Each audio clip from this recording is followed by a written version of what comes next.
we are in part 4 of One Life to Live, and it's been quite a journey. And as we've processed through some of these things as we ask ourselves this one main question, which is, if we only had 30 days to live, if you only had 1 month to live, what would you do with your life? How would you live differently?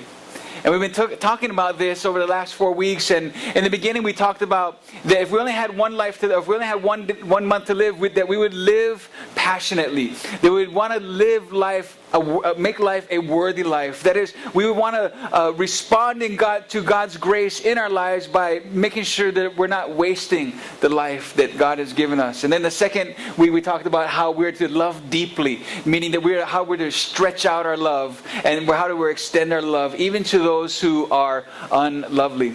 And then last week we talked about learning humbly and how we learn even in our pain. And we told a story about a couple in our church who have walked through incredible pain in their life, and they're still walking through it. And yet, even in that, how God would teach them, how God would show them. And we looked at how learning is a key part to the pain that we experience. And so this week we're talking about leaving a legacy. You know, the truth of the matter is that once we depart from this earth, we will all be remembered for something.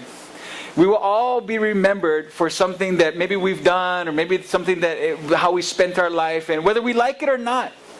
People always will remember something about us. You know, a lot of times on somebody's tombstone, their whole legacy or the whole memory of their life is captured by one sentence called an epitaph. And it's in the epitaph that, in this one sentence, that sometimes tries to encapsulate somebody's whole life and the legacy in which, or the memory in which they're going to leave behind. And it's like this mustard seed. You put it into the ground, and over time it becomes this big tree in the garden. It gives shelter to the birds. And in this moment that we have, I want to share from this story 3 thoughts about how we can right now, not someday, today, begin to sow seeds of legacy. To sow eternal seeds of legacy into people's lives. And the first thing that I want us to understand is this. And if you're taking notes, you can go ahead and write this down. Is to, number one, have a clear picture of what's really and truly important in life. What's really important, to have a clear picture of that. Because obviously the religious rulers had a skewed off, weird, warped picture of what was important. To them, to give their donkey a drink was more important, more allowable, than to heal this human, this daughter of God. How off can that be? How skewed and warped of a perspective and a priority can they have? To treat a donkey better than a woman. And you know, if we're going to sow these seeds of legacy, if we're going to put seeds into the ground and leave a lasting memory to our loved ones or our children, can we be people who would really have a true perspective of what's really important?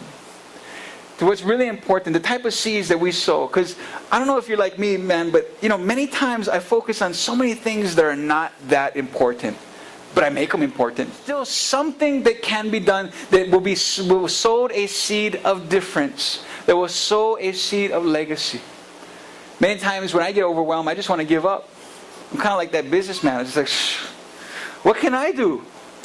I'm only one cog in the wheel. I'm only one guy. What can I do?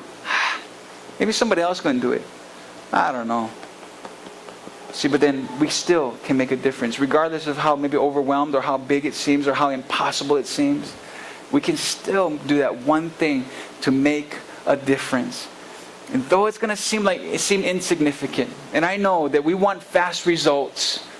We're Americans, most of us, or Western culture. We want big and fast.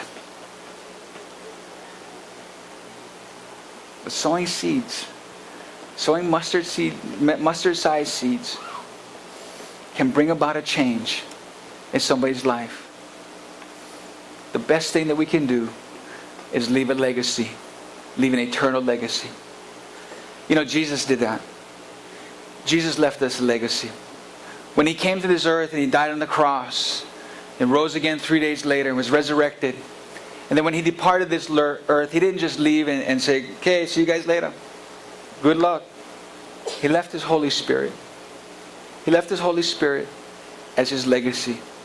And He bequeathed to us His grace. And it's because of what Christ has done, because of who He is in our lives, that we can now turn around and leave a legacy for other people. That others would know the love of Jesus. That we have the opportunity to share the love of Jesus. To be a church that would embrace a world that's dying around us with the hope of Jesus Christ. To introduce them to the grace that is found nowhere else. To introduce them to a mercy that does not exist in any other form or fashion. That it only comes through Jesus Christ. For some of you might be thinking today that it's too late to sow any kind of seeds. Some of you might be thinking, man, Mike, you don't know what I've done. You don't even know what I've done last night. How can I even think of sowing seeds of legacy into the future?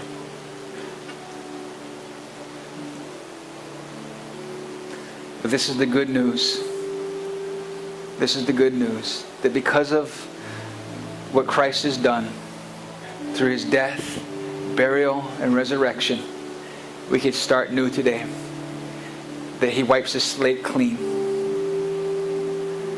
That today is a day that you can begin to sow seeds. That you can be unfettered and unhindered by your past. And that you can know afresh and anew the grace of God. Because I know if you're anything like me, what's rolling through your mind are all the mistakes you have made. How you missed this and screwed up that and should have done this. I know the scripts. I know the words. But today, if we could covenant together before the Lord to be a people who would sow seeds of legacy and to be able to do it afresh and anew, not just today but every day, knowing that God's mercies are new every morning.